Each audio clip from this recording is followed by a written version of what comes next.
Go, go, go, go, go, go, go. And we're live. We're live. 2016 election night. Had to acknowledge that. Had to acknowledge this historic day, ladies and gentlemen. But I said, hey, why not? Let's go ahead and have a stream, a live stream. And apropos to the significance of the day, we're going to be talking about Plato's Republic, the book called The Republic by Plato. Shout out to Nicer. And as usual, while we wait for people to come in, I'm going to start out with a brief synopsis of what we've got going on, right? What we've got going on for today's stream. Some of you may be familiar with Plato. He's one of the most ubiquitously known, illustrious philosophers of ancient Greece. At least we know Socrates, and the person that wrote about Socrates was Plato. We may know Aristotle, we may know the triad, Socrates, Plato, and Aristotle. But anyways, we're talking about someone who is particularly familiar, someone that we owe a lot in certain ways. Okay? Now, the book is called The Republic, and this book is about what the just man and the just society is. It is a book that talks about nation building and has a lot to say, in particular, about democracy.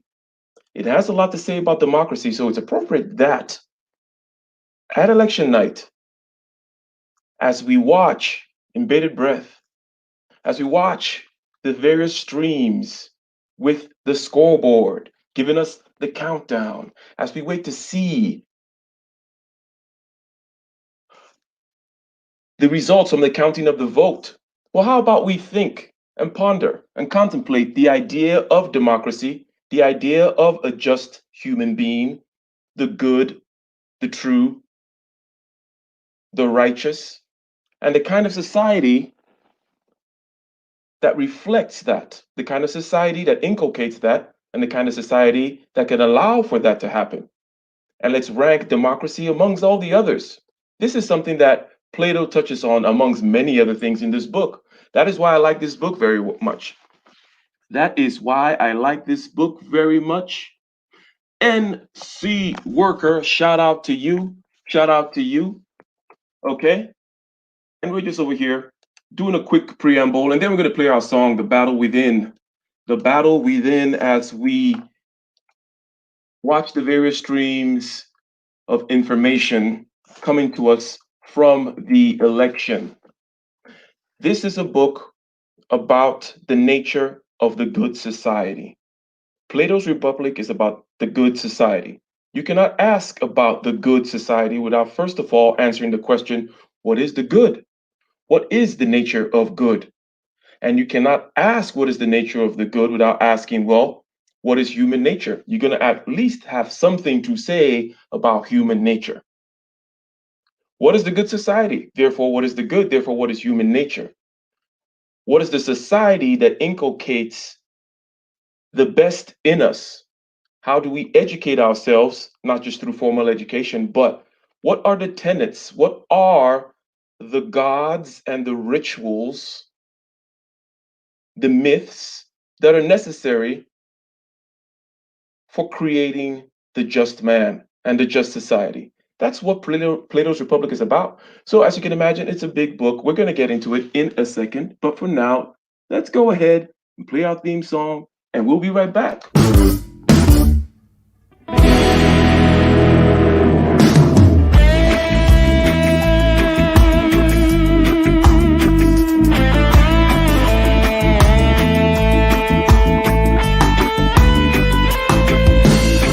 On the shore, relentless in the war. The legions in our hearts, shed waters in our balls. The spirit and the flesh, the emotions that arrest. The cerebral will contest, propelling the unrest. Preachers and bandits with means underhanded. The teachers pedantic and lack understanding. So sweep out the sand with the broom in your hand. Stand up, make we burn Babylon. Guess I can give the world to you, the world to you. But the falling of the curtain is for certain. Be careful where you're lurking, demon searching. The spirit and the women fight the battle within. Cause I can give the world to you, the world to you. But the falling of the curtain is for certain. Be careful where you're lurking, demon searching. The spirit and the women fight the battle within.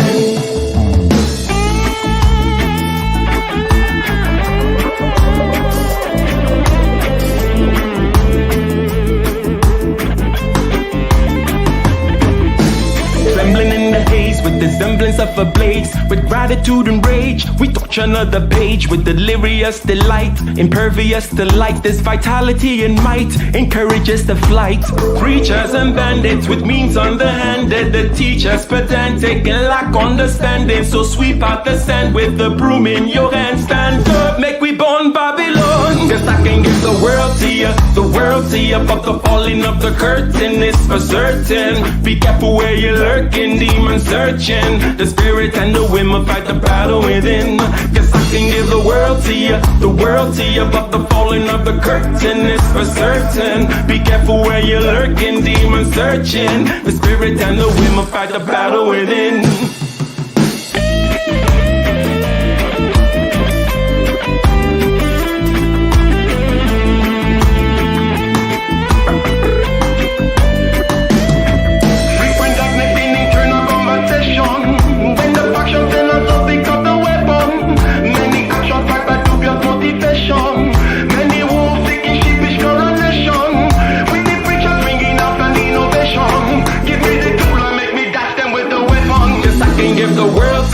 The world to you, but the falling of the curtain is for certain. Be careful where you're lurking, demon searching. The spirit and the women fight the battle within.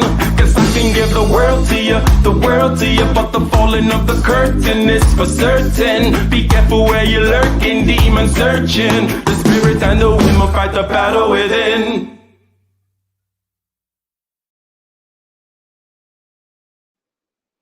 Yo, yo, yo, can you guys hear me?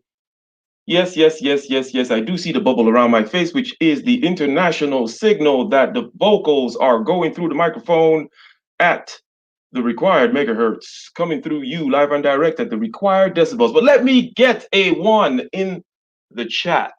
Let me get a one in the chat as usual, because you know we got to do an audio check because it's a live stream. We don't want things going wrong, not too wrong. Anyways, right? Not too wrong.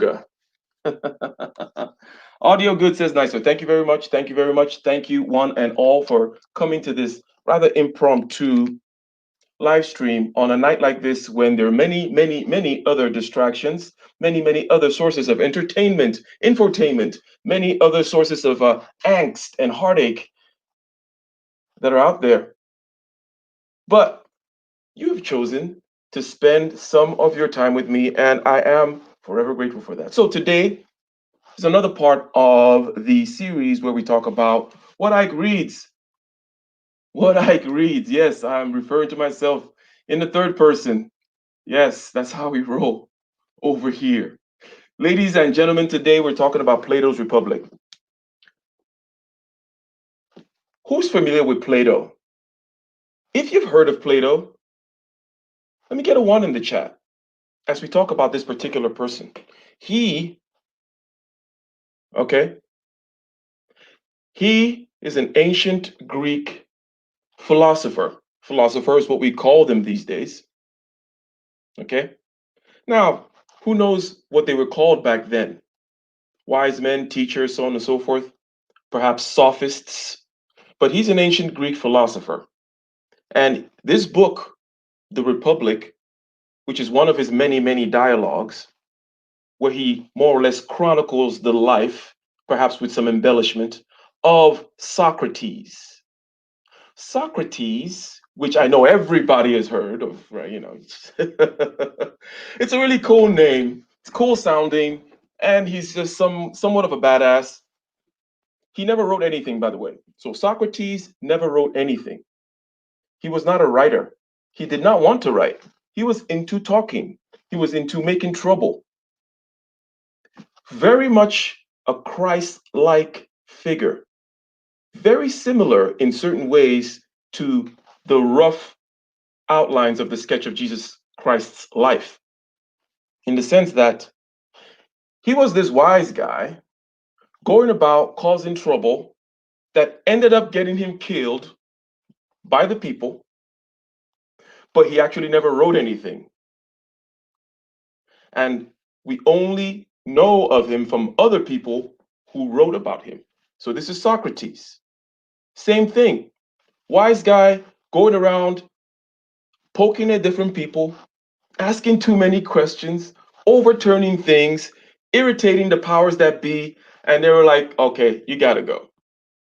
And Plato wrote about Socrates, his teacher. Okay. So again, Plato's Republic is what we're talking about today. And it is one of his most popular dialogues. So, Plato wrote about Socrates, who was his teacher, and Plato was the teacher of another big name, Aristotle, another name which everybody has heard about. Okay? Everyone's heard of Aristotle. So again, Socrates is like the Jesus Christ of this whole thing, okay? This kind of wild guy out there, you know, is he a hippie? Does he believe in the gods? Does he not believe in the gods? Okay. He was tried for corrupting the youth of Athens and for not believing in the gods of the city or something like that, so on and so forth. But he never wrote anything. Was this kind of hippie weirdo, okay, that was very much respected by everyone for his intelligence, and at least as portrayed by Plato. Another way we know of Socrates is through a philosopher, no, not a philosopher, but a poet. In other words, a writer of plays. And the play is called The Clouds. Okay, there's a play called The Clouds, and his name escapes me now. Aristophanes. Aristophanes, I believe, wrote The Clouds. Aristophanes is a poet. So this guy was kind of popular enough for real life contemporary poets, right, to write plays about him. And for big time, big brain people like Plato to write whole treatises, philosophical treatises called the dialogues about the teachings of this guy. Okay. Now, obviously, Plato, being a very sophisticated and very intelligent person, put or molded the picture of Socrates that we see. Okay. So we're just basically now talking a little bit about Plato, all right? And he wrote this during the time of the Peloponnesian Wars, which is the wars, or the set of wars, the civil war, if you will, the Greek Civil War. On the one end, you had the group led by Athens, and on the other end, you had the group led by Sparta. Okay, these are also names that sound familiar. I mean, we know Sparta, right? This is Sparta. We know that at least from 300, great movie, right? So Sparta and Athens in the middle of a war, a bloody war. Athens lost, as you would as you would imagine, right? Yeah, it's those Spartans. So, so during the time of this movie, this guy's writing this book called Plato's Republic about the nature of a just society. What is the nature of justice is what this book covers. And here's the thing. In philosophy, there is a flow of things. In other words, you cannot ask what is the good society without immediately asking what is the good. In other words, you cannot talk about politics without immediately talking about ethics. We see this, it's kind of intuitive, it's expected, right?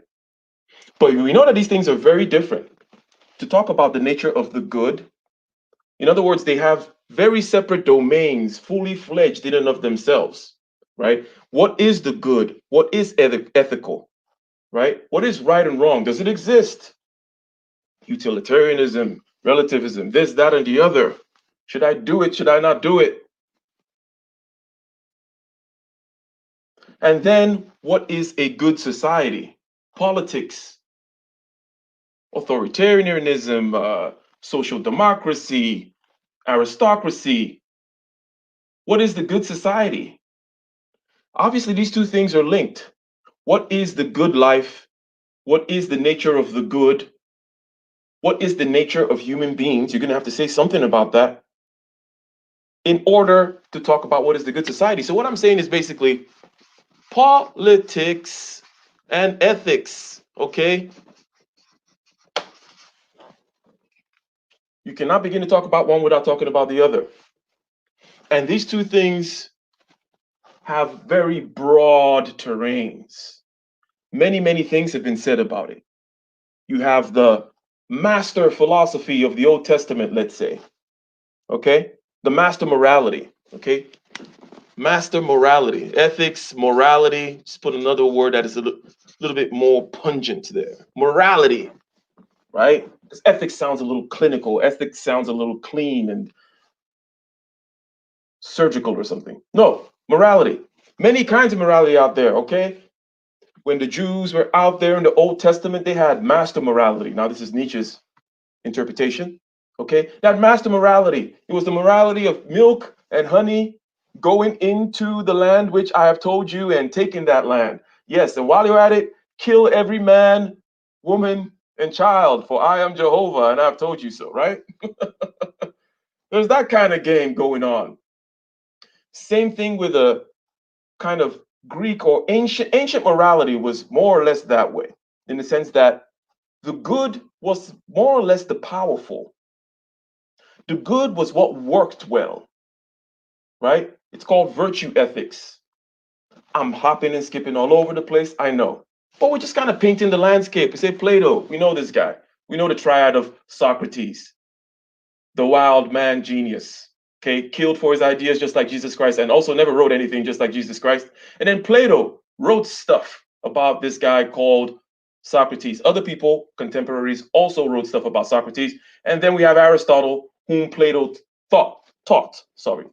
And Aristotle was like, is the head of the pinnacle when it comes to what people call philosophy. You know, a very rudimentary, regimented, scientific approach to the word philosophy. That's Aristotle that started it all. Plato had something else kind of going for him. Plato was more of a poet in the sense that he wrote dialogues. Okay? Plato wrote dialogues.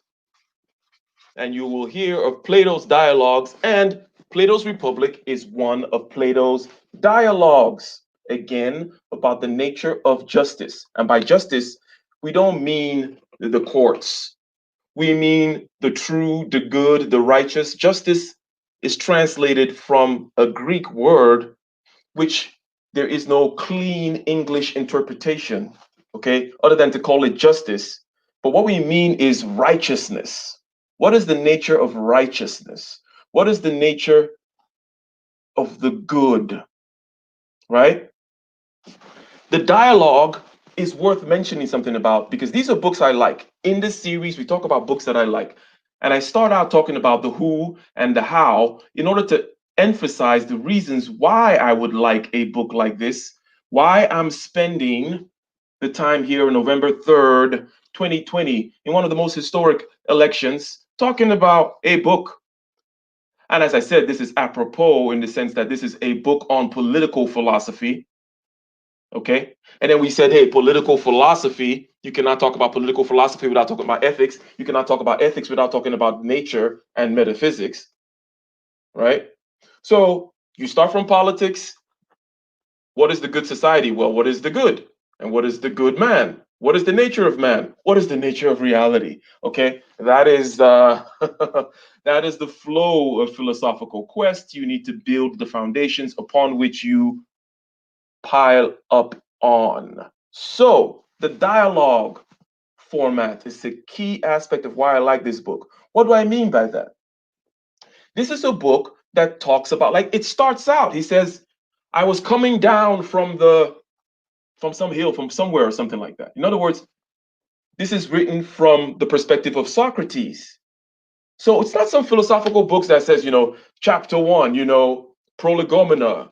What are the whatever the stating of the, here are some premises and here are some blah blah blah, QED ergo. No, no, no, no, no. It talks about Socrates coming down from some festival, and then a couple of people ambushed him and they said this, that, and the other. Okay, they say this, that, and the other. Shout out Ikenna in the house, namesake. All right. Shout out, shout out, shout out. So, as you can imagine, the dialogue format has something in and of itself which is appealing.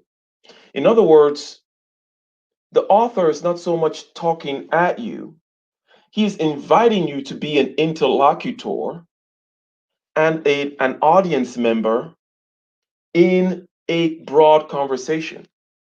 Plato's dialogues, for the most part, involve Socrates always. It's always Socrates talking to some people, okay? And then there's this person, and then there's that person.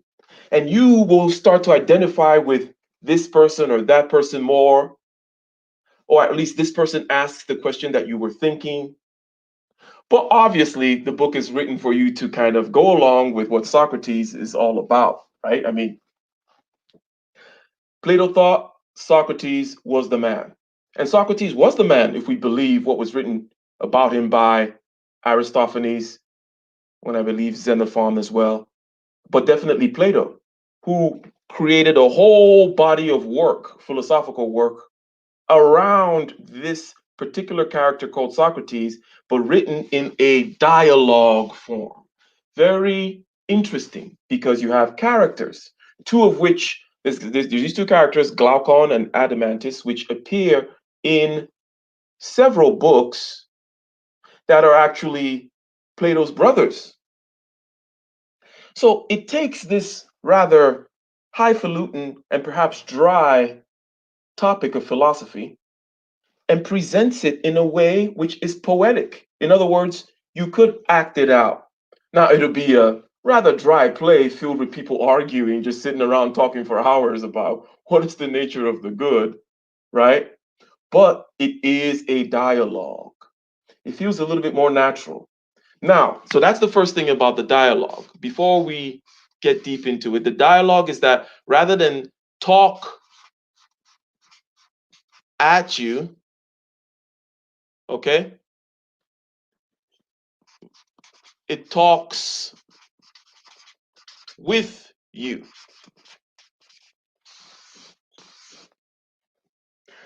Another thing about the dialogue is that it leaves things incomplete.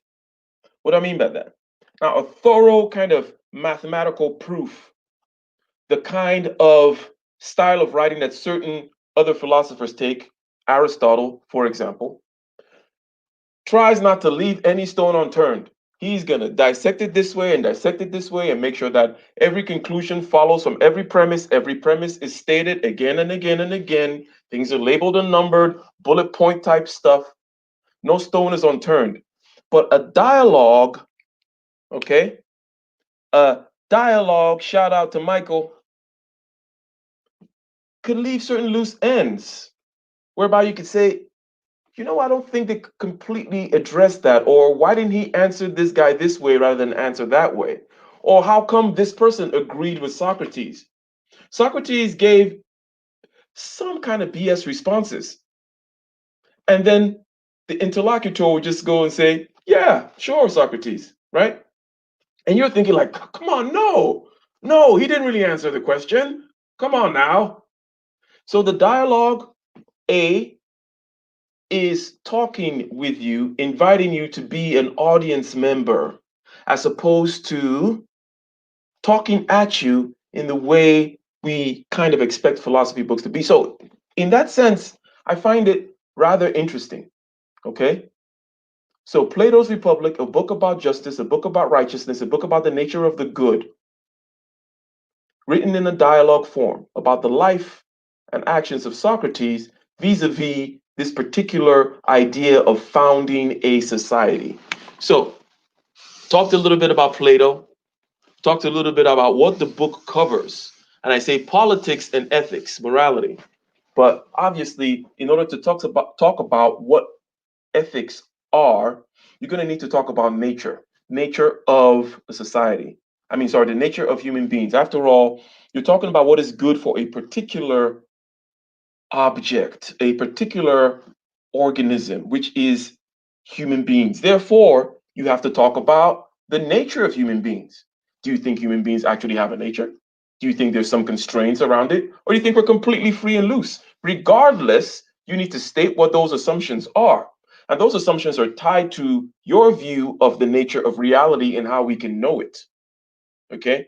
So you cannot talk about politics without talking about ethics, and then you cannot really talk about ethics without saying something about epistemology and metaphysics. Metaphysics being what is, and epistemology being how we know what is. How do we know what is and what is? And a human being is this, and therefore this is what is good for a human being, and this is the just society that would create that kind of a scenario where the human being can exist. Hopefully, I am making sense so far. Okay? Hopefully, I'm making sense so far. If I am confusing and rambling and going all crazy, let me know in the chat. Okay, let me know in the chat. Let me know in the chat. Okay, let me know in the chat. But basically, okay, if you're going to talk about, let's draw a little triangle here. If you're going to talk about ethics, no matter where you start from, you're going to lead to the other place. And then the last part of the triangle is education. And education has everything to do not just with what we may consider formal education, but also the gods, the rituals, the myths, the societal structure, the ceremonies, everything. If we take it to contemporary times, we're talking about the Constitution, the Bill of Rights, the life, liberty, pursuit of happiness, the things that we worship, if you will. Maybe that's a strong word, but it's used in order to make a point. Okay. The myths, the myth of the state of nature out of which we get our rights, right? The flag, the national anthem, the Pledge of Allegiance, all these things are education. Okay. So we don't, when we say education, we're not just talking about your reading, writing, and math. Okay. That's rudimentary. That is expected, right? The reason I drew this triangle is this. If you ask, what is the nature of a good society? You cannot move further without asking, what is the nature of the good? What is the nature of a good man? Therefore, what kind of a society will enable the fostering of that kind of a good in that person? Okay. And hence, obviously, we need some kind of education system, something to emphasize the parts of the person or the ordering of the person and the ordering of the society in order to perpetuate it. Okay? We need the institutions. The institutions perpetuate the politics perpetuates the institutions in order to get the good that we want, the good people, the good society, the education system. This is really what the book goes around. Please, let me get a one again, okay, in the chat. If we're now fairly clear, this is a big book, okay? It's a big book divided into 10 books, all right? But this is a broad outline on the fact that we're trying to find out the nature of the good, the nature of justice, the nature of righteousness, the nature of the truth, and what kind of a society sustains that. And therefore, you have education, which does not just include what you and I call education now, but basically the things that poke, pull, prod, and fashion the whole human being, everything from the myths that are told. So these are Plato was someone who sat and rationally thought about myths. What do we tell them? It's a concept in Plato called the noble lie. In other words, what are the lies we need to tell these people in order to get them to move this way or that way? What are the things we need to ban? What are the things that we need to allow? In other words, he did not assume what we generally now assume, that all is well that ends well, laissez faire, let a thousand flowers bloom, everything goes, generally speaking, which is democracy. Athens was a democracy at this time, and Plato did not like democracy very much. And this book, and that's why it's very appropriate for tonight, while we wait for the result of a historical election. This book is about democracy. Okay? Now, it is about the founding of a society with nothing taken for granted, as I've just mentioned. Nothing is taken for granted. Not the nature of good itself is taken for granted, not the nature, nor the nature of human beings, nor the nature of the myths and the education. But ultimately, with his setup, right, when we look at the entire setup and we look at how he orders things, he's not a fan of democracy. They were a democracy at that time. And perhaps he thought, because I mentioned that this was written during the Peloponnesian War, they're losing to the Spartans. And that probably added to his thinking that, you know what, this democracy thing sucks. Perhaps what the Spartans have going on is a little better than this democracy thing, which creates rather lackluster, unforged, and weak people, which is somewhat of the same thing that we would conclude if we thought about it today. Okay, so now we've looked at this triad. Now I'm going to mention something that is very important about this book. As I said, the book asks a few questions, and the way in which it answers it is one of the very key kind of turns that the book makes that is very different, very ingenious, and very artistically pleasing. So, Spartans were handling that ass. Says great Zenith in the chat. So, what am I saying? What am I saying? All right, let me see over here. What do I have the powers to do? Add moderator, hide the channel, one time, remove. Okay, got it.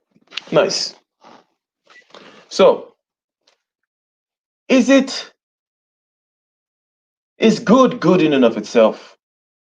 Okay, so Plato is coming down from a hill. He gets ambushed by a couple of people, right? There's a festival going on. Not Plato, sorry, Socrates. That's how the book starts. Okay, and again, it's a big book. I'm not covering everything. I'm just going to hit several touch points that help us to sketch out this kind of thing with the politics, the ethics, and the education, what he has to say about it.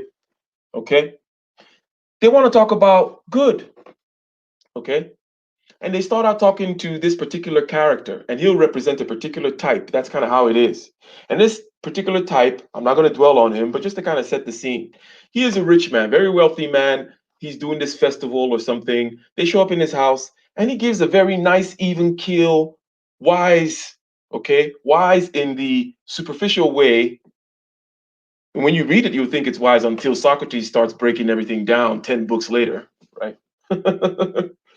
But this is a solid guy, okay? He's in his 70s now. He has done everything. He's very wealthy. He is well respected. He is the man, okay? So they're at this guy's house during this festival, and then this is where the conversation takes place. And the conversation is one of the questions that is asked. Taken apart from the consequences of the good, why should I be good? If I had a ring, okay? I had a magic ring, you know, nicer forged a magic ring from the center of the earth. And this magic ring, when I put it on, makes me invisible. Okay. This is a story that's told in the book. Like, This person that goes invisible, okay, what stops him from going and killing the king and, taking the king's wife and doing all these things if no one ever finds out? In other words, isn't it best to just seem to be good?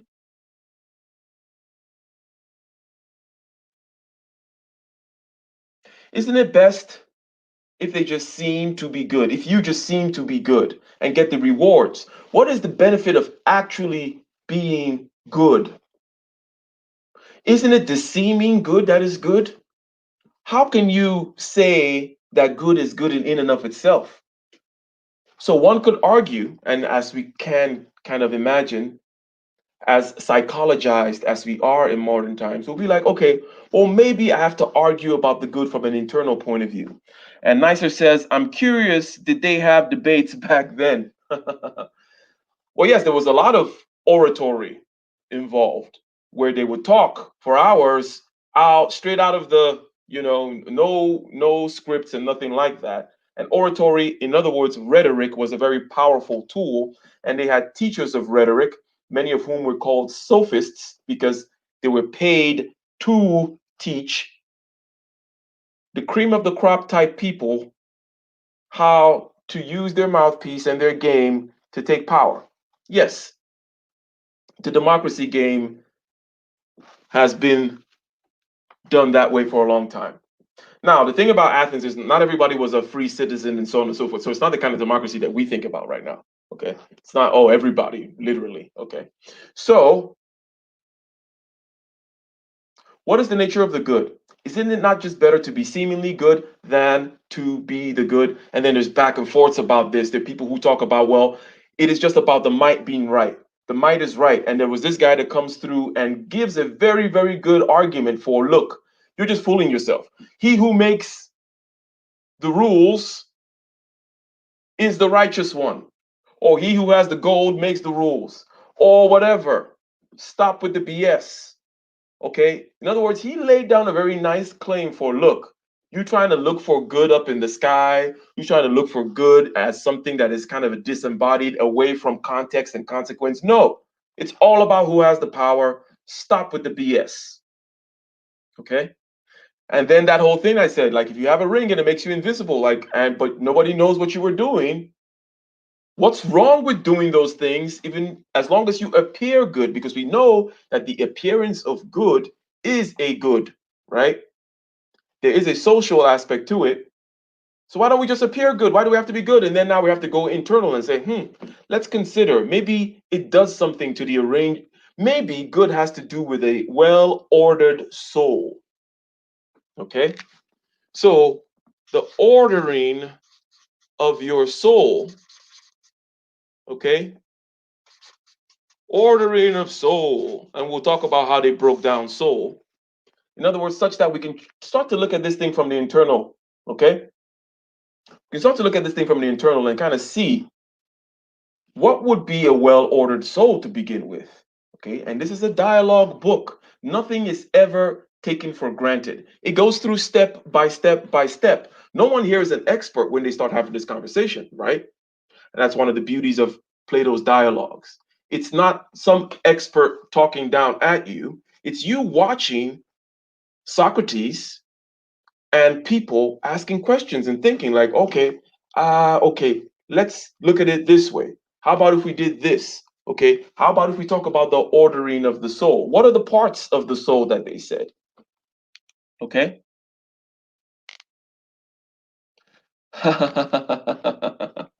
Yes, I can see that we have somebody here who is quite familiar with the book. Yes, they ambushed him and with threats that if he refused the invitation to go to the festival to have this conversation. So people liked to have Socrates around, so much so that they were willing to ambush him and say, "Hey, dude, you got to be at this party. All right, we got some good wine going. Okay, you got to be at this party. We want to talk to you. We're not going to let you go."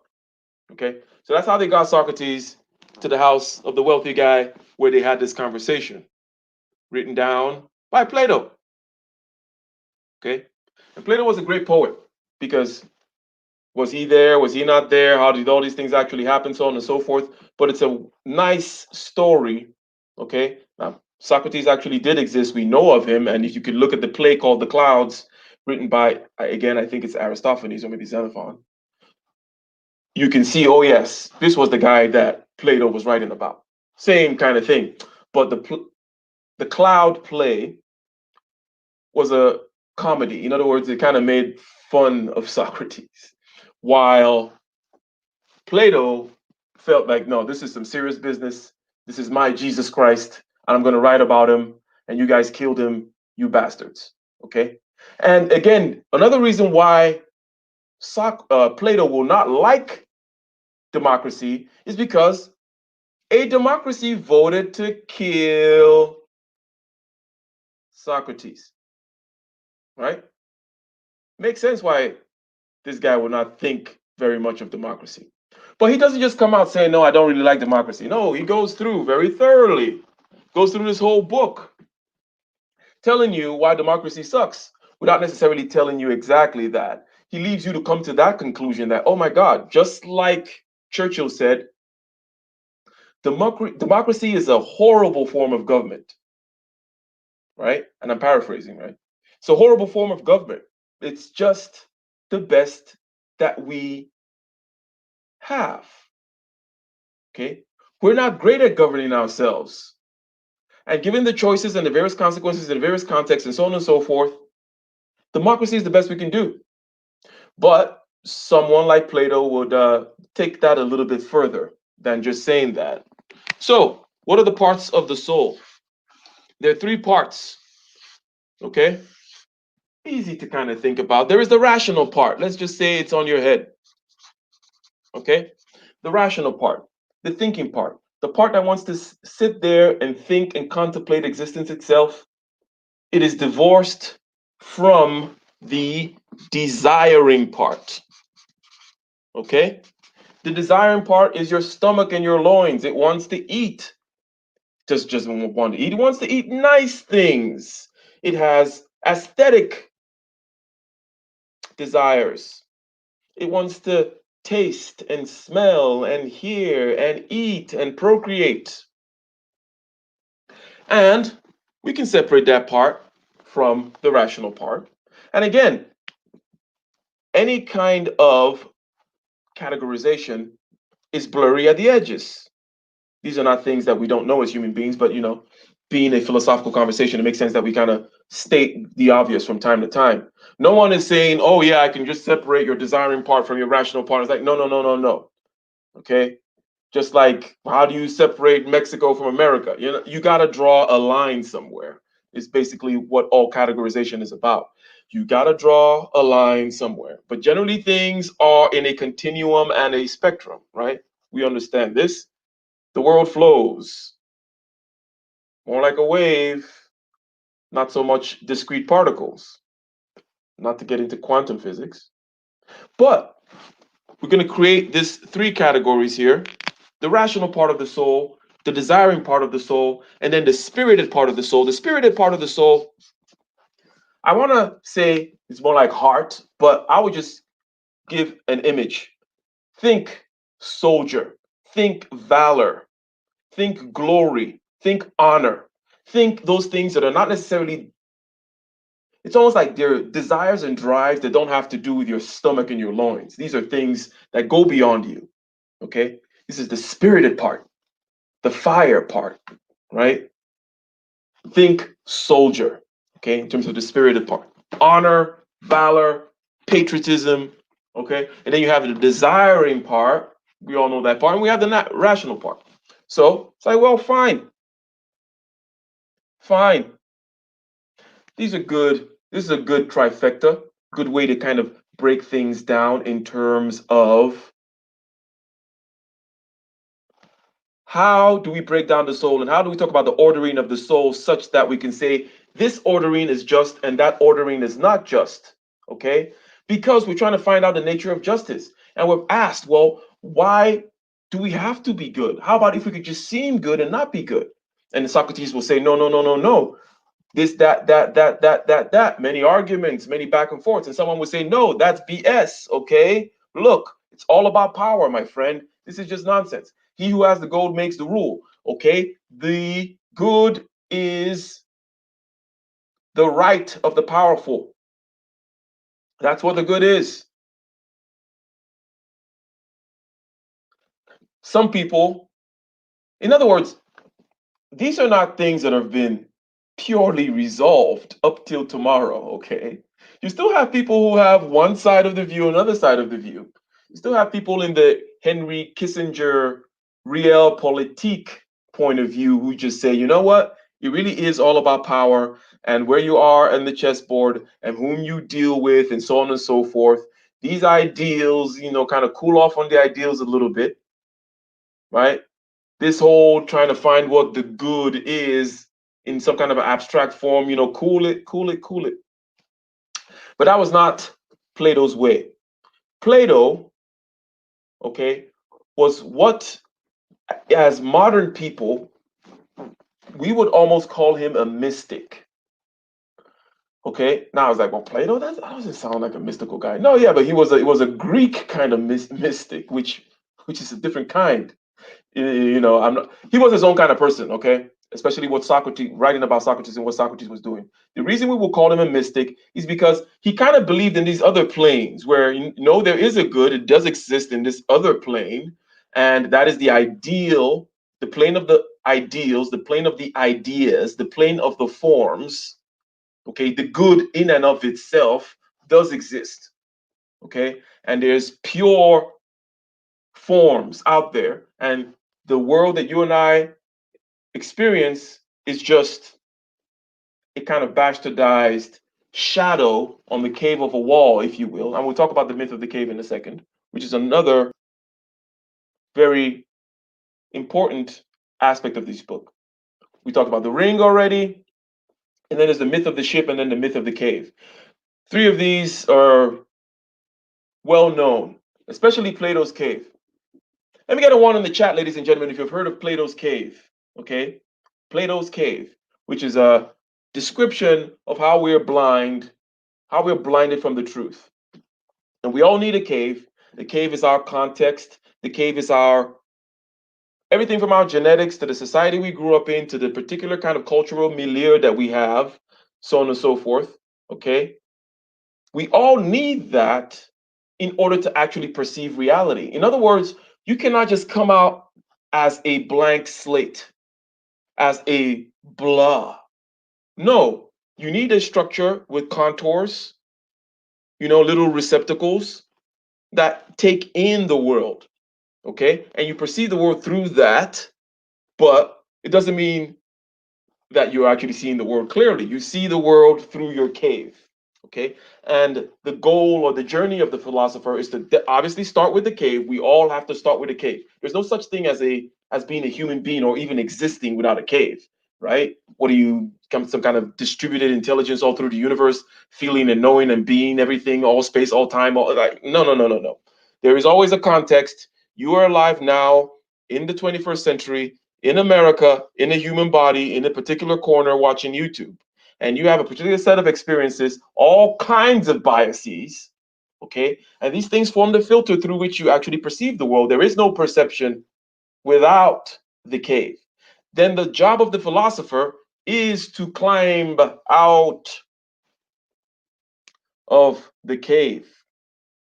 And not everyone succeeds. It's not possible. It's not made to be, it's not made to seem simple. In other words, the way in which this cave myth is told. It's not made to seem simple that, oh, you just kind of turn around one day and climb out. No.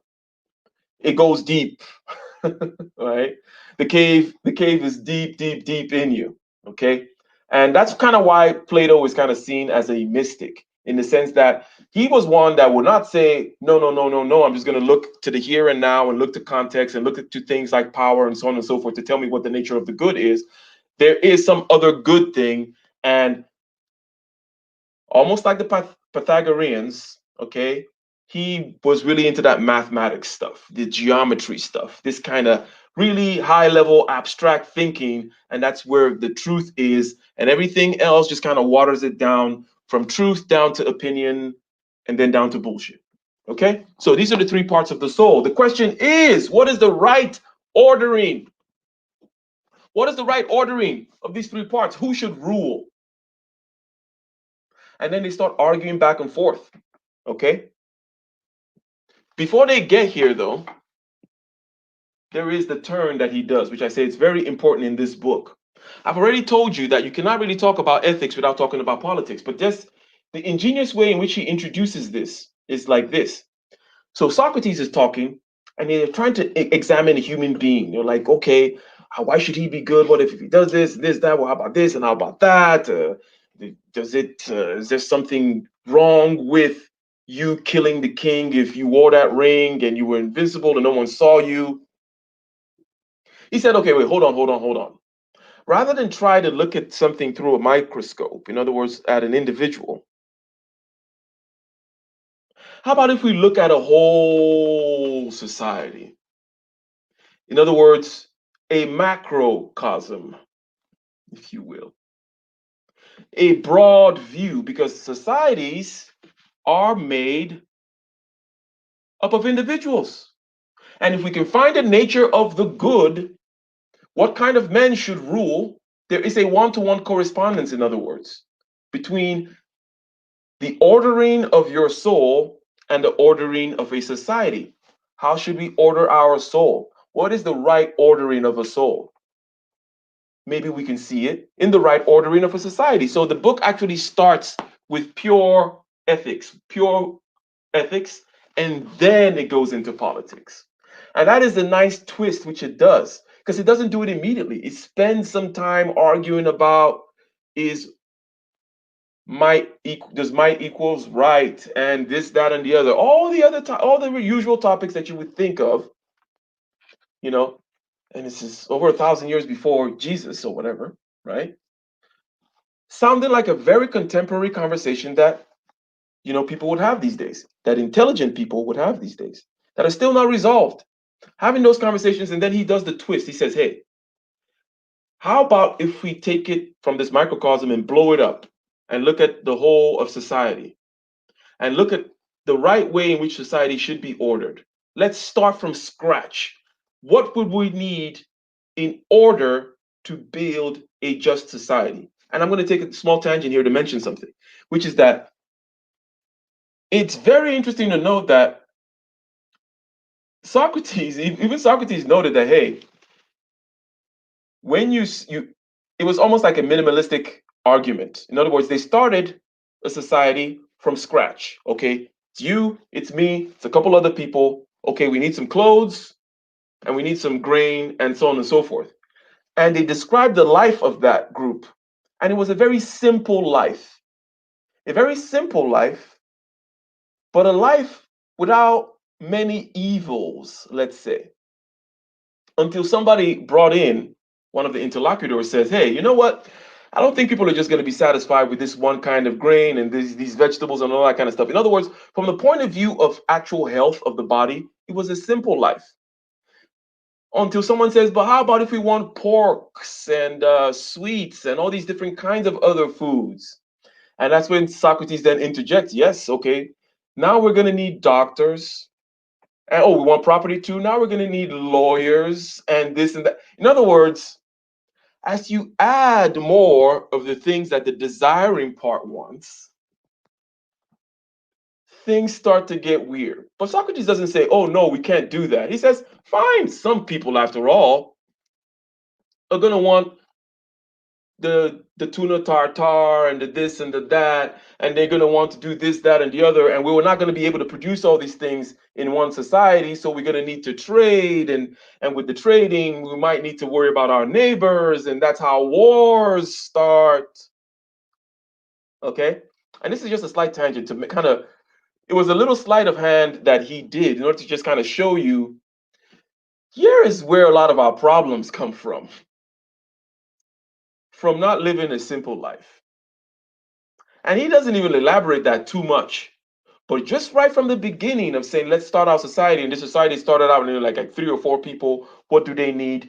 How should we order it? Who does what? And it started out that way, but it was very simple, very plain, very boring, but also free from all of kinds of evils of the body and sicknesses and need for lawyers and generals and people guarding your gates. But that stuff quickly came in when we started the desiring part, right? Who should rule? The rational part, the desiring part, or the spirited part? How should we order it? Okay, because it's not just a very simple arrangement. Okay. Also, in a society, we have men whom are fit for the spirited part, the soldiers, right? They're usually not the same as the philosophers, okay, whom today we will call the scientists, if you will, scientists of the hard sciences and so on and so forth. We have those kinds, we have the spirited kind, and then we have the commerce people, okay? So let's call these people science. Again, doing just my own thing here for helping of the interpretation of things. We have the soldier type of people, we have the science type of people, and then we have the kind of commerce type of people, people who satisfy the storehouse, the economy, the stomach, and the loins, right? In your soul, who should rule? In a society, who should rule? Let me get a one in the chat if we now see the way in which he's drawing this dichotomy. Again, we started out there talking about ethics. What is the nature of the good? What is the nature of the good? What does it do to the soul? Is it all about the external? Is it all about appearing to be good in order to get those benefits? How about the might is right type of stuff? What is this? What is that? So on and so forth. And then he says, whoa, whoa, whoa, pause. I think we're making a mistake. We're looking at this thing as a little too tiny. Let's blow it up into the whole society. Okay. Let's talk about the different kinds of people which correspond to the different aspects of the soul which is emphasized. If we find out what works for one, we're going to find out what works for the other. That is the general premise of the book. Again, this is a big book, and I'm not going through to take all the excitement out of your election night by delving deep into Plato's Republic. Neither is it the purpose of these what Ike reads series, anyways. It's mainly to tell you, hey, I found this exciting book. Here's what I found, why I like it. It's Plato, the teacher of Aristotle. I mean, the teacher of Aristotle, he's got to be badass, right? And also, he writes in dialogue form. Okay, so he's not just talking at you. He's writing about this character called Socrates. Socrates actually existed, and he was so badass that he got killed. Okay, that's the kind of story that one can get behind. Shout out to L. Boyd. That's the kind of story that one can get behind. So again, it's about the books that I like, why I like it. Now, again, Plato writing about Socrates. Okay, and this is a book about politics, ethics, and education. And I said there's no way you cannot avoid that triad, because when you say what is ethics, what is the good, or let's start from here. If you start from the politics side, let's do this thing where let's start from the politics side and then or also start from the ethics side and see how they always come together. Okay, so politics and ethics are always intertwined. Okay, we start from the politics side and we say, what is the good society? What is the good society? And then we start painting and we start looking, and then all of a sudden we're going to realize, what is the good? We got to go to the good first, and then we're like, okay, what is the good? What is the good person? And we got to talk about the nature of the person, how to mold the person. Okay, and then education part, which is the third part of that triangle which I drew, has to do with everything from your gym. The way they talk about education here, they call it gymnastics, music, okay, and rhetoric. Let's just put those three together, okay. And then there's obviously the geometry side of things. There's like the pure, and Plato was big on geometry, but gymnastics, which is the body stuff, music is the art stuff. In other words, things that are inspired by the muse. The muses are the daughters of Zeus that inspire men. So when you're communing with the muse is when you're getting inspiration to do your art. And watch The War of Art, my book review, or should I say the What Ike Reads series, part two. Yes, part two was on the War of Art. And there's a little talk about the muse, or go read that book, a good book on the muse and how to access the muse and channel the muse. So the education is not just about the formal training, but also the rituals in the society, the myths in the society. What kind of myths do we construct in order to get the kind of society that is suitable for the kind of good person which we have defined? Having defined the good that works with our definition of the nature of the person, okay? In other words, you cannot start talking about ethics without talking about philosophy. You can't talk about, without talking about politics. And you can't talk about politics without talking about ethics. And you can't talk about neither one of them without defining what your view of nature is. After all, if we're going to talk about the good person, well, what is the nature of human beings for you to even begin to define what is good action for them or what is good for them? Okay. So they do all this. They're arguing back and forth about the ethics. Socrates says, hey, how about if we do this? How about if, okay? How about if you hit up the Cash App, said Socrates? Yeah. But yeah, don't be scared to hit up the Cash App, support the channel. All right. Nicer is leaving the links.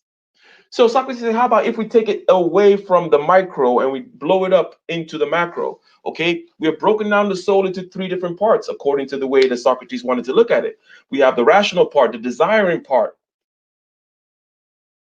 and we have the spirited part. The spirited part is the part of heart and valor and conquest and honor. Okay, very much like the Spartans, okay? And we say that there are types of men in society that correspond to these parts. In other words, there are types of men in society that are, at least from their particular front view, the way in which they are interacting with society, emphasize one particular aspect. You have the soldiers emphasizing the spirited part. You have the commerce people, the traders, and so on and so forth.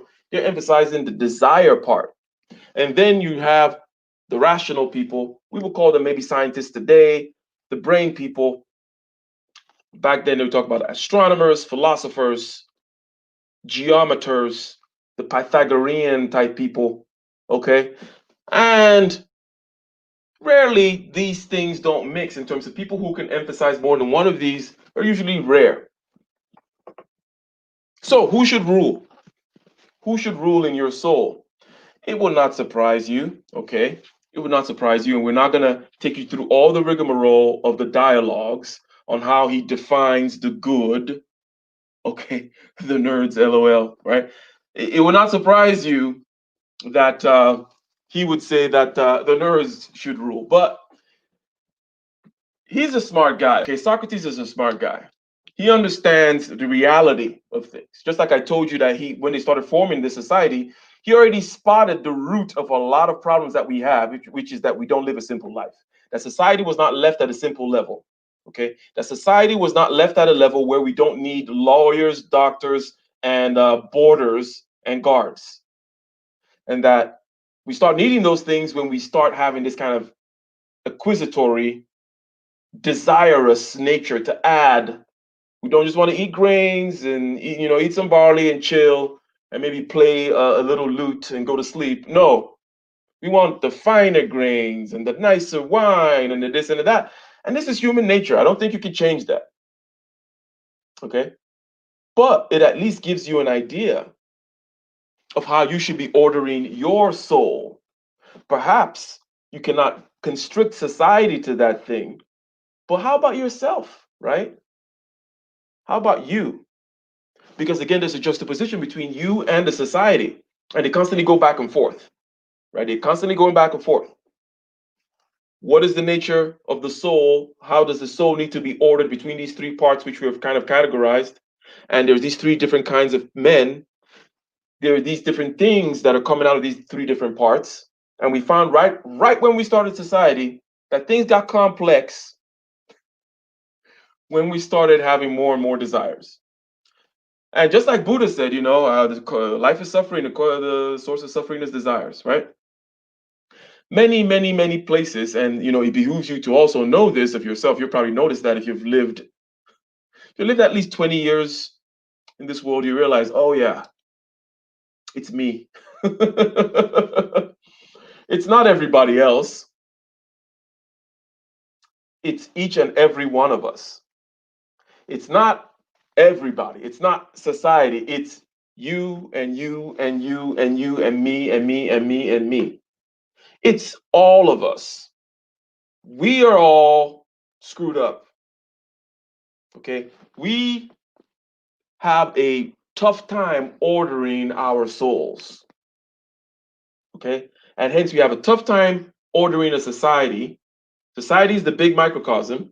And sometimes you tend to look at the whole society thing like, oh, it's them, it's these people. But you can turn around and look at yourself too and be like, oh, well, I'm not living a simple life. I'm not taming my indulgences. Okay. I'm not keeping things simple such that I don't need the lawyers and the doctors and the soldiers and the this and the that and the borders and negotiation and fighting for this or the resource and that and the other. I'm not doing that. Okay. Very important thing. So, as Nice already guessed, as we all could guess, basically,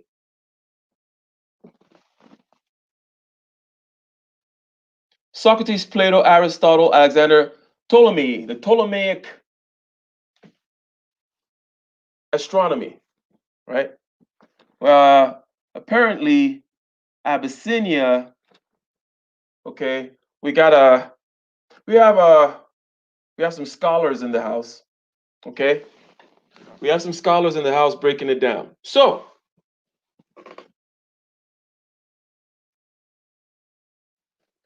the idea, who should rule, is when he talks about certain things such as the myth of the ship. But before I go to the myth of the ship, let's just talk about something which we all kind of understand. When you want to have a heart surgery, do we operate now? Do we operate then? Do we cut off the left ventricle, right? In other words, decisions that have to do with heart surgery. Do you go and take a poll on it? Do you go and ask the masses? This is an obvious dig on democracy, right? But in life, we know that there are no solutions, there are only trade offs. So when you dig on something, it doesn't mean you're saying throw it away. It just means you're knowing where the bathwater is and where the baby starts, right? Doesn't mean throw the baby out with the bathwater, but it's like, hey, here's the bathwater, okay? Here's the stuff that is crappy about democracy. There is no democracy in deciding your heart operation.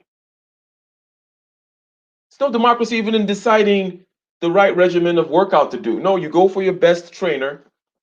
If you're balling like that and you can afford trainers, you go for the best one. You don't just throw a poll out to the masses. We know that when things are popular, they mean, by definition, they're watered down. They're the lowest common denominator. They're the middle of the bell curve. They're average. Adding pop to the front of any word. What does pop mean? What does popular mean? Pop means it's kind of crappy. Okay? Pop means it's kind of crappy. So it will not surprise you that there are many stones to be thrown at the idea of popular.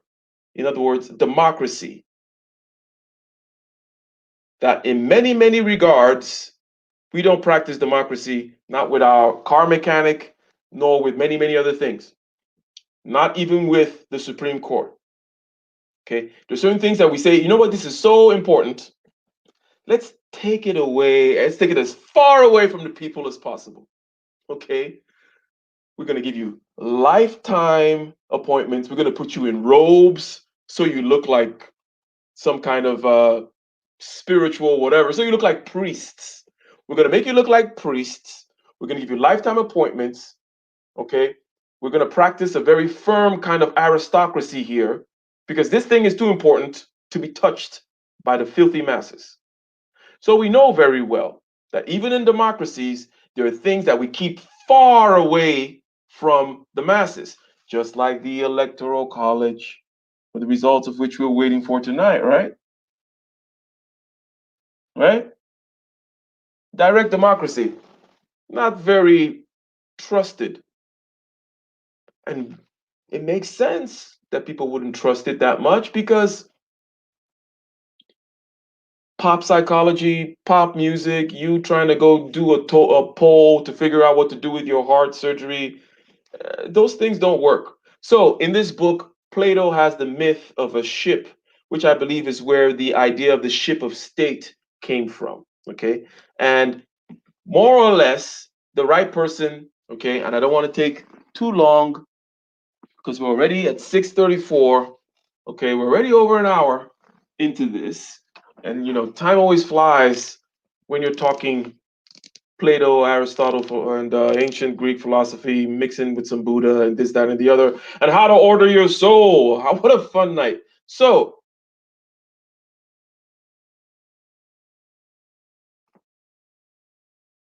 the idea that the rational should rule, the idea that the person who studies astronomy should be the ruler of the ship,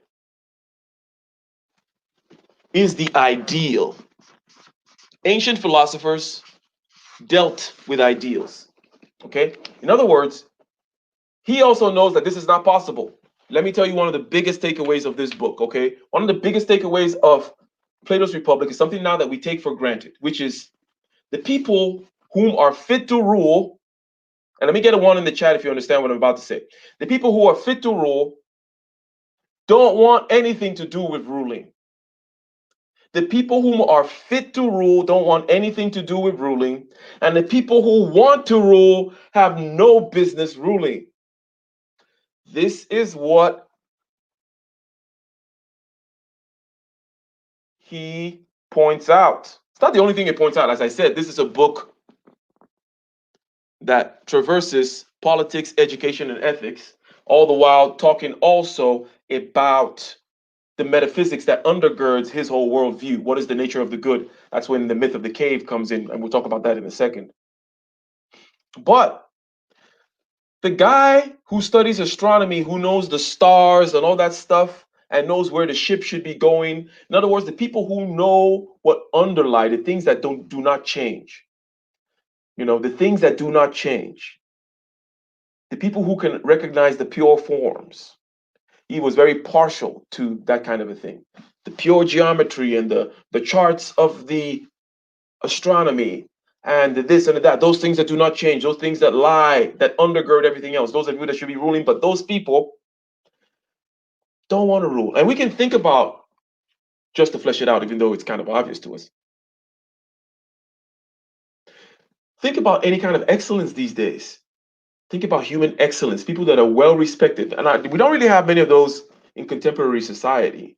Like, doesn't mean they're flawless people, but there are very few Nelson Mandelas still alive. Like the kind of people where everyone is like, yeah, or at least for a certain period of their life. Um, I think his name was Scully. Who was the guy that landed the plane in the Hudson? Does anyone remember the name of the guy that landed the plane in the Hudson? Landed plane in Hudson. We're talking about people like that. Okay? We're talking about people like that. And for some reason, they're not giving me the name. Sully, yeah, I said yes. I thought Scully. Well, Sully, yeah, our resident philosopher in the house gave me the name. Shout out, Abyssinia. Someone like Sully, where everyone's like, that's excellence right there. I like that guy. That's not the kind of guy that is giving speeches and trying to get your vote. That right there, that visual gives us a clear idea of something which we already quite know quite clearly, which is they're the Sullys of this world, and then you have the people who want to rule. The Sullys should be ruling, but they don't want to do that crap. The reasons why you can kind of look through the book to find out all the details of everything I'm talking about here, okay? And you can also imagine certain reasons for yourself why the Sullys of this world don't want to campaign for your vote. But the people who want to campaign for your vote have no business controlling or ruling anything. And that's a quandary which we've had for thousands of years.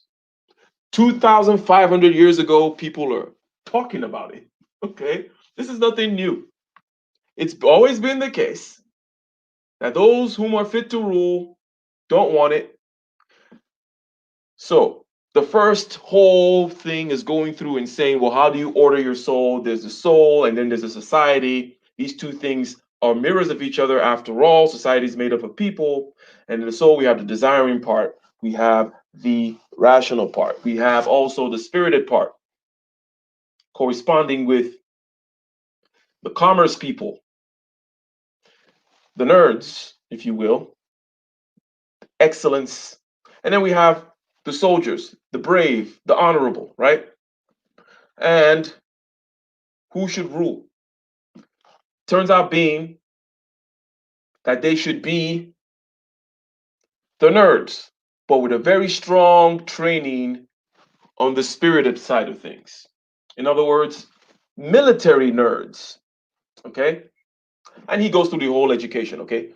There's a whole chapter, whole book on how the society should be, how they should be trained. What should come first? Should they be trained with gymnastics first, or the muse first, or rhetoric and geometry first? Okay. What age is appropriate to start teaching this, to start teaching that? How about the women? Okay. He was like, you know what? We're going to make everything equal. Men can do it, women can do it too. Men and women have to train together naked doing gymnastics. Like, it's a very thorough book that says this is what you need to do in order to raise a society and train and force, as a matter of fact, draft the best to rule, because the best do not want to rule. If we think about aristocracy, because this is another word for it, okay? And we're going to draw out here his ordering of the best kinds of regimes. Aristocracy is aristocracy has a weird connotation these days, but basically it just means the rule of the best. And if we understood what it always meant that ruling was a calling.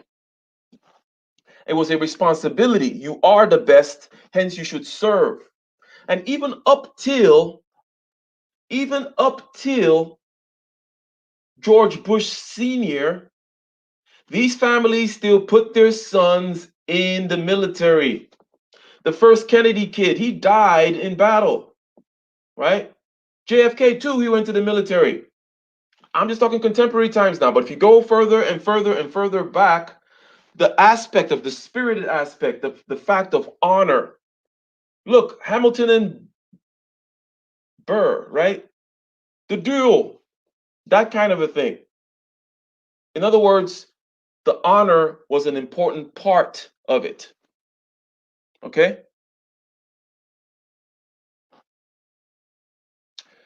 And Abyssinia says, quoting Plato, one of the penalties of refusing to participate in politics is that you end up being governed by your inferiors.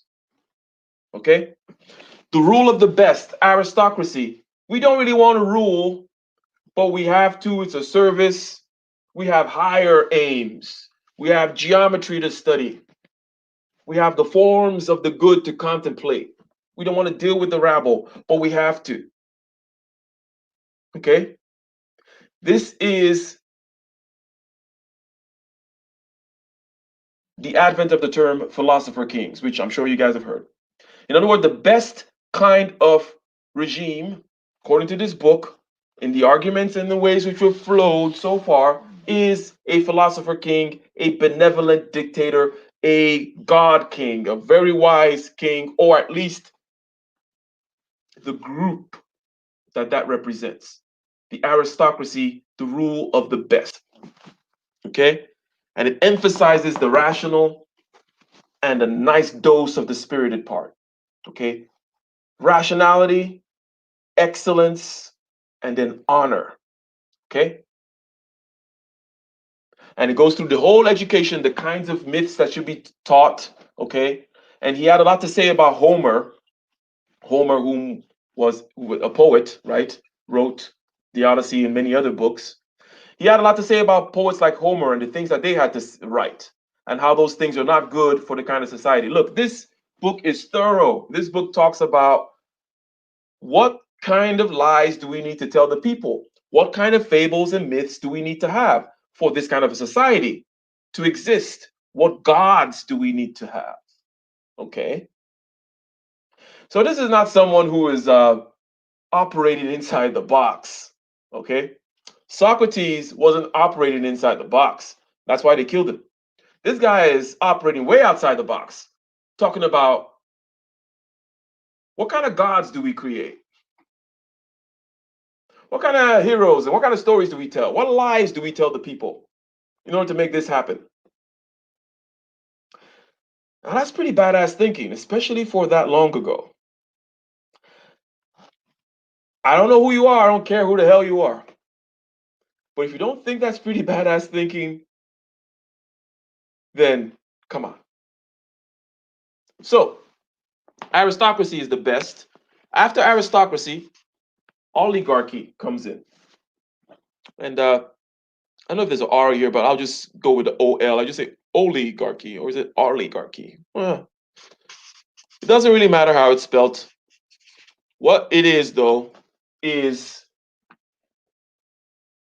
okay. Well, actually, democracy is next, which is the rule of the honorable, which is Sparta. Okay. Sparta is next. And he goes through how one degenerates into the other. A very, very interesting thing. In other words, he says, here is how you go from aristocracy, and then the next generation, you're going to go into honor. Okay. From excellence, pure excellence and honor, you go down into just honor. In other words, you're like, the soldiers, the soldiers, they're good. Yeah, it's good enough, right? That kind of a thing. It becomes some kind of an honor society like the Spartans. Okay. So that's one level down from aristocracy. Okay. And then after that, you have oligarchy. And oligarchy, as we know, is the rich people. Now, the rich people rule. Now we are kind of going down into this desire frame here, okay? Remember the ordering of the soul and the different kinds of men that correspond with different aspects of the soul. Hence, how do you order your soul? What is the nature of the good? And also, how does it correspond to the nature of the kind of society? How do we build that society to cultivate that kind of a man? Blah, blah, blah, all that stuff. Yes, oligarchy. Now we're talking about who's got the most cattle and the most field. They rule. And this tends to lead to two separate societies where you have the society of the rich and the society of the poor living together in the same society. But really, they're two societies. And that tension, almost like Marxist theory, that tension leads to the breakup of things into democracy. And democracy, we know what it is. It is, in other words, this is the highest, okay? Democracy is not the second best in his view. It is not the third best in his view. It is over here in number 4. Number 5, which is the worst, is a flip of aristocracy. Let's just put it this way. Number 1 is a good aristocracy. Well, let's not call it a good aristocracy. That's a contradiction because aristocracy is the rule of the best.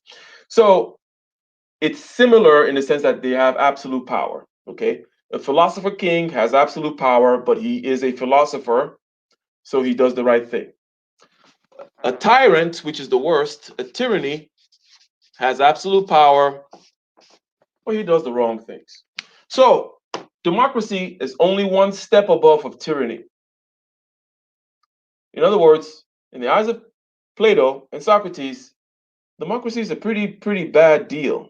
And again, when you look at it from this point of view, because one thing I want to emphasize here is that the ancients, unlike the modern philosophers, the ancients dealt with ideals. Okay, they did not talk about they did not even really talk about what's possible on Earth. Or they will tell you why it's not possible. For example, like, look, how are you going to get philosopher kings? You're going to need to go through a rigorous kind of restructuring of the education system. New gods, new poets, new this, new that, in order to have a society that then forces the best to rule.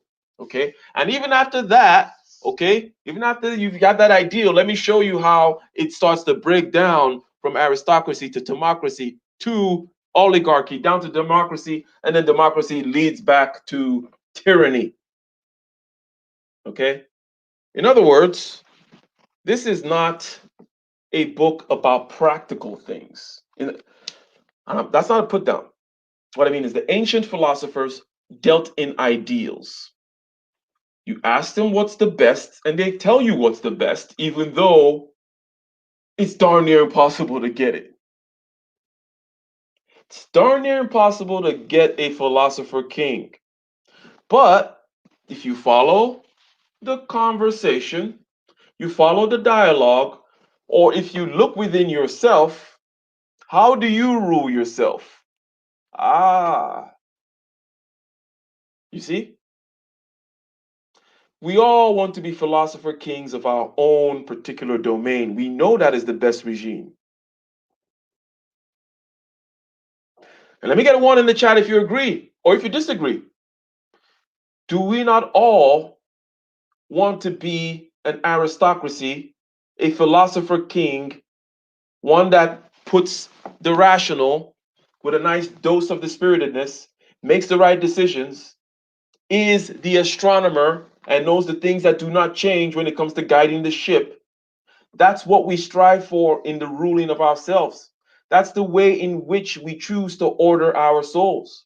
Okay? Why do we then go ahead and switch it up for the answer to what is the good society? Again, because we know what is the good man, what is the good society, what is the kind of education. The education reinforces the society reinforces the man reinforces society, pop, pop, pop, pop, pop. That triangle keeps on happening. A big, big, big, big book, almost an hour and 30 minutes now. So I'm going to be winding down. Okay. But this is the general overview. And we'll end with the myth of the cave. I had mentioned earlier, and I know Abyssinia has heard this, but who knows the myth of the cave? Has anyone here heard of the myth of the cave? Okay. Let me get a one in the chat if you've heard the myth of the cave, and Abyssinia included. The myth of the cave, Plato's cave. So basically, the idea is this: we are like people whom are chained with our heads facing this way. We're slaves. We're chained. Maybe we're sitting on this chair, and this chair keeps us locked in a certain position. We can only face this way. Okay? We can only face that way. And here is the source, okay? Let's just call it the good, but it's in the myth, it's the light, okay? The light is behind us and above. And then over here we have things, moving, going up and down and doing stuff, blah, blah, blah. And over here there's a wall. And we only see the shadows of these things that are doing stuff over there. In other words, not only do we not have access to the good, we don't even have access to the forms. Now, I'm not going to go into the forms and the ideas, what he calls the ideas, which is the forms. But that's why today we will consider Plato a mystic, but not your regular old mystic, just the kind of mystic who kind of thinks this way, that, that we're kind of not really perceiving reality, and that there is some kind of an ideal reality, okay? And that, as I mentioned before, we all need a cave. We all need a wall in order to perceive the reality. The cave is our particular biases, our genetic makeup, the society we grew up in, the time that we grew up in, our kind of our psychological predilections, and so on and so forth, they form this particular screen with which we perceive the world. Okay? The job of the philosopher is to force himself to look at the forms and look at the sun. And then what happens to him is he gets blinded. He he turns around and he looks and he gets blinded. He can no longer see straight. He cannot see what these other people are seeing here. Okay? And when he comes back and he talks to them, they would say he's crazy and they'll kill him just like they killed Socrates. Well, that is the myth of Plato's cave. A very powerful myth, a source of inspiration in terms of art and music and so on and so forth. And a very true diagnosis of human perception, human frailty. Okay? My main thing from the myth is not so much, oh, let's break out of the matrix, right? I mean, this is the original Matrix movie, okay? This is low-tech Matrix right here. It's like you keep him here and you show him this thing over here, okay? You put a light over here and you shine things like, like I think the Chinese have those kinds of shows that they do, the puppet shows with the light and then it appears on the screen, right? So this is low-level Matrix, okay? And we're stuck in the Matrix. We're chained to a chair. We look at the thing. This is the myth of Plato's cave. Yep, low tech matrix. The whole idea is okay, break out of the matrix, Mr. Philosopher. Come out and look at it, but it'll blind you. You come back, you're not going to be able to talk to these people again. Keep your mouth shut about what you saw because they're going to say you're crazy. What do you mean? I'm looking at the forms on the wall, right? This is what's going on. Da, da, da, da, da. And then you're going to be telling them about something that you saw over there and whatever. And Plato had his whole system of philosophy, heavy on the geometry, heavy on the abstract thinking that there's a world of forms and a world of pure ideas. And ideas are not what we call them, they're kind of like the forms. In other words, the things, this is what breathes life into everything, the good.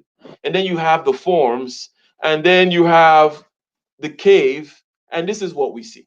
So we have not even begun to know. Okay? The basic idea or the basic thing to get from this is not just that you should break out of the matrix, because it's not possible for everyone. I don't know if we know if it's possible for anyone. He just describes it, right? But it's more important to realize that you are in the matrix, right? So you can be sitting there, stuck in your low-tech matrix, and they got some shadows shining on the wall, and that's what you're seeing. But you should at least know that your particular time, you're born in 2020, or you're living in the 21st century, and the particular cultural milieu that you're in, your sex, your psychological makeup, all these things are filters through which you're in the matrix. Your family, the stories you're told, the American this, the myth of life, liberty, and the pursuit of happiness, which is a myth, by the way. All right.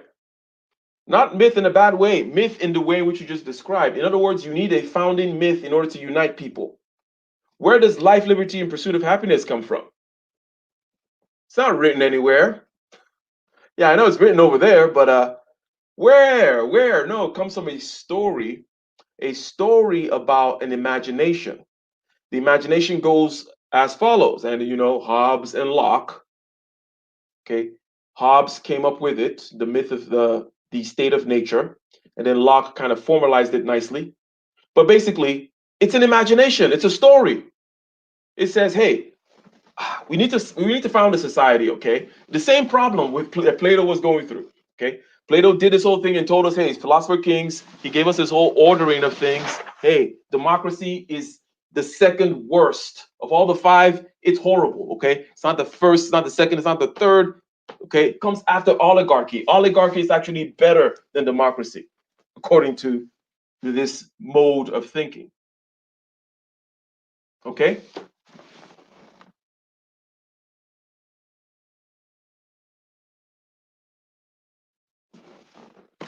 And these shadows of actual objects or these holograms or something. Obviously, it's a metaphor.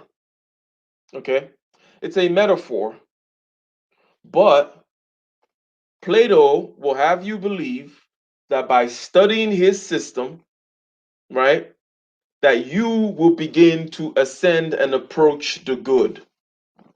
Okay, you will begin to ascend and approach the good. And the first thing that I would say is that you should first recognize that you are in a cave, right? That I think that it's kind of basic that you should know that you are in a cave. So the myth, okay, of the state of nature says imagine yourself, and this is imaginary because we don't know. Okay, imagine yourself before society, they say, right? What? So imagine yourself alone, and don't you think it'll be the war of all against all? That's how the story is going, right? That everyone, your life is going to be short, it's going to be brutish, you're going to be attacked by this person killed that person, this person is fighting that person. All this is an imagination. We don't know. We have no idea that this is true or this is how it happens or anything. But we have this movie script that says, imagine that. Now, ask yourself, what do you want? What is it that you want?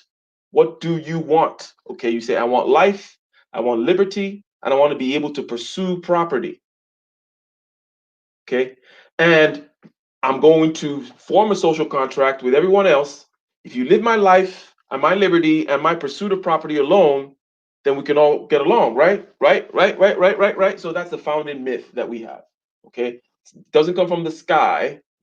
It's the particular cave we're living in. Okay, the answer to that question could be the answer to the question of what you want could be taken further, right? Why do you stop at life, liberty, and the pursuit of happiness? Why don't you say, no, F it? I want glory. I want to take it all down. I want to be the king of the hill on the top of the mountain. You see, nothing in the myth of the state of nature says that cannot be your answer. It only just shows you that, well, you can't really found a society on that, and it'll be war of this, that, the other. But that is not some kind of from on high moral dictate. It is just something that says, search your emotions and try to settle down. Okay. There's a guy called Strauss, a philosopher. I think he taught at Cornell. He's dead now, but has many followers. I'll review one of the books of one of his students. But Strauss said this, and this is a way of really emphasizing the ideal nature of the ancients versus our current times. See, the ancients will tell you this is the best kind of society. But you're like, oh, but it's up in the sky. You see, one reason it is speculated why the ancients talk like that is because they did not want to disturb the current order, right? So I'm just talking about things that are ideal. I'm talking about that kind of a thing. But the moderns talk about things that will disturb the current order. In other words, we bring knowledge, philosophy, we brought it down and said, hey, rather than talk about the best, let's just talk about what can we do here? How about we just agree not to kill each other? How about if we enshrine life, liberty, the pursuit of happiness? Okay. We have this kind of very rational imagination, which is in the state of nature. Imagine yourself. Do you want this? Do you want us killing each other? Is that what you want? And we say, no, it's kind of reasonable. It's rational in the sense that it follows if you believe the state of nature to be correct. But someone called Rousseau, and I'm going on a slight tangent here. I'll wrap up. I'll land the plane a little bit. Someone called Rousseau, Jean-Jacques Rousseau, kind of said, hey, this state of nature business is wrong. How about the noble savage imagination? How about if you say before society, we were all just noble, self-sustained, creatures, just kind of doing our thing. And why are you telling me that without the United States government or without modern society and modern politics, that we'll all just kill each other? Why is that the imagination? How about if I imagined it differently? And then you have people like Nietzsche, they come in and say, Neither of you has gone deep enough, okay? Neither of you have gone down to the real roots of what we are. And that's when you get into some really dark stuff. Not really dark, but dark in the sense that now you're subterranean. You've gone below the basement. You're not just imagining some basic. Now you're going deep into the psyche at that point. Now you're talking possible nihilism and all that kind of stuff, right? So we find, okay, we left the heights of the ideals of the ancients and we started to find low but solid ground. And that's why I mentioned Strauss. Strauss said that the moderns, our people, Hobbes, Locke, founding fathers, the Enlightenment, we built on low but solid ground. The solid ground is the fear of you, the fear of me, our emotions, our desire to not be killed. And yeah, let's imagine that if we don't have this social contract, we're going to kill each other. So how about we don't kill each other? Well, how do we not do that? Okay, life, liberty, pursuit of happiness. We have these structures, separation of powers, blah, blah, blah, blah, blah. And it works. Okay, let's leave it at that. Stop about all this talk about the ideal stuff and the aristocracy and the rule of the best. You know what? F that shit. Okay, even though we know very well that we buttress our democracy with aristocracy. I already mentioned the Supreme Court. The Supreme Court is an aristocracy, okay? And in the private sector, we have meritocracy, or at least as an ideal, right? We go to the best surgeons, the best personal trainers. We don't do democracy. We do not do democracy for important things.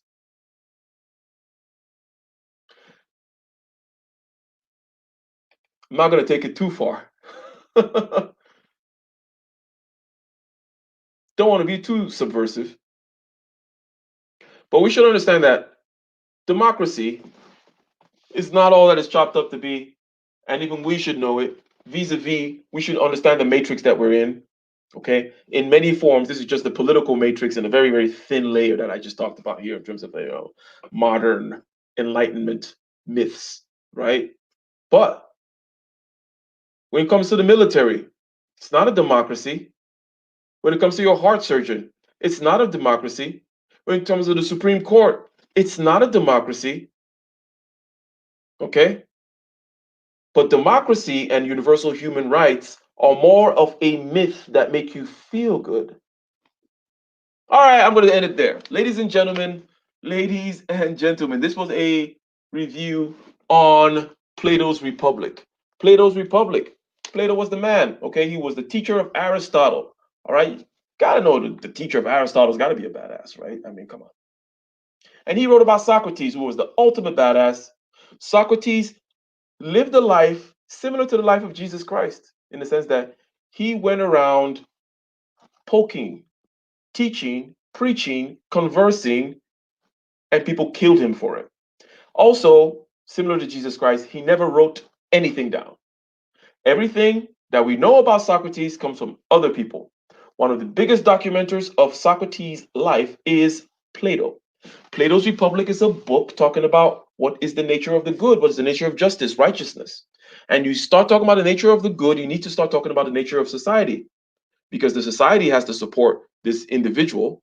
The society has to propagate, promulgate, and sustain this kind of good which we have defined. And then you also have to define nature itself. What is the nature of people? What are the constraints? What is the nature of the clay that I'm molding? Is it just infinitely malleable, as certain modern points of view would say? We're infinitely malleable, Sex, gender, everything is a social construct. We can infinitely, whatever. Whatever it is you're going to say, you're going to need to say something about nature. Even if you say nature is infinitely malleable, you're going to at least have to state that as a premise. If you're going to talk about the good society, you're going to have to talk about the nature of the good. In order to talk about the nature of the good, you're going to need to talk about the nature of the clay which you're trying to mold, which is the human being. What is the nature of the human being?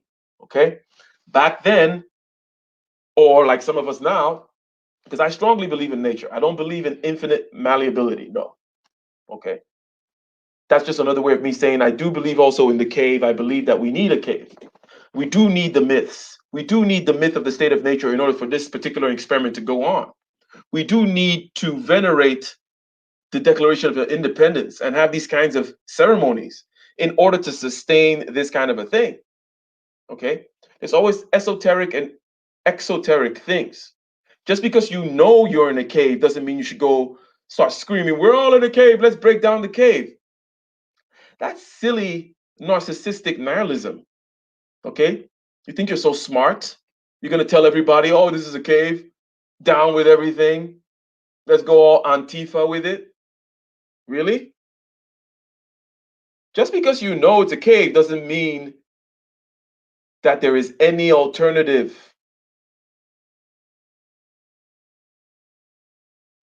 Just because you know it's a cave doesn't mean there is any alternative. As a matter of fact, you're stupid. You haven't really understood the nature of reality. You're stupid. Okay? And this is me talking now. All right? Just giving you my own point of view. That I could say here and break down all these things about, well, the myth of this and the myth of that. But I know those myths need to be there.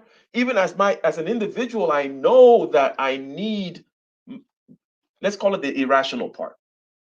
Okay? I know that I have a subconscious. I know I have an irrational part. I know there's a psyche, there's dreams, there's archetypes, there's this and that. I know that I need to look up to things. Like I know that I need ceremonies. Okay? And perhaps the society needs a flag, a something, a god, a myth to look up to. They need to put their hand on their chest and say something. If you think they don't need to do it, you're a fool. You're foolish. The real people who really knew, they were like, hey, what are the myths that we need to give them? What are the this and that? That's where you need to be, not just let's knock it down.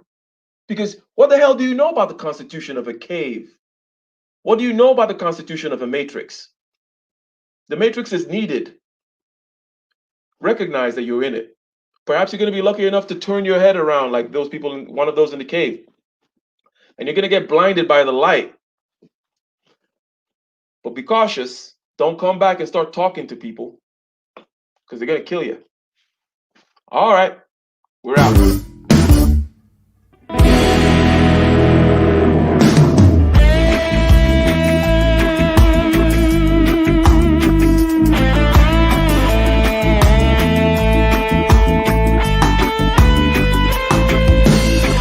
On the shore, relentless in the war, the legions in our hearts, shed waters in our balls, the spirit and the flesh, the emotions that arrest, the cerebral will contest, propelling the unrest.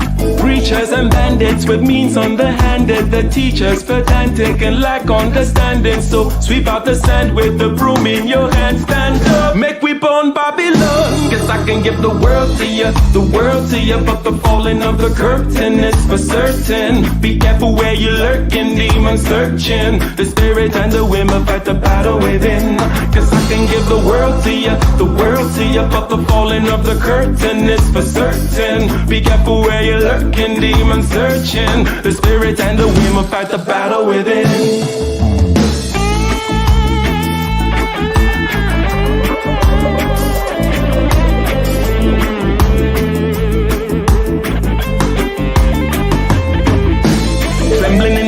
With the semblance of a blaze, with gratitude and rage, we touch another page with delirious delight, impervious to light. This vitality and might encourages the flight.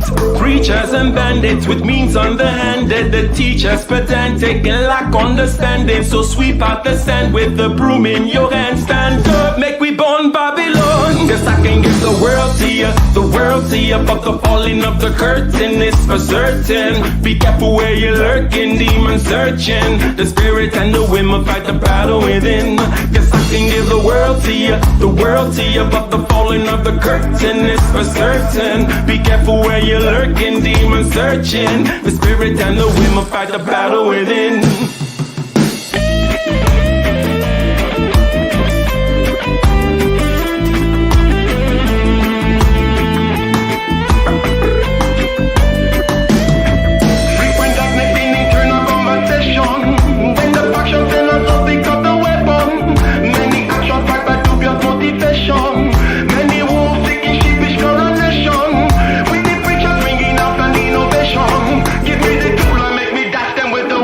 Guess I you, but the falling of the curtain is for certain. Be careful where you're lurking, demon searching. The spirit and the wind will fight the battle within. Cause I can give the world to you, but the falling of the curtain is for certain. Be careful where you're lurking, demon searching. The spirit and the wind will fight the battle within.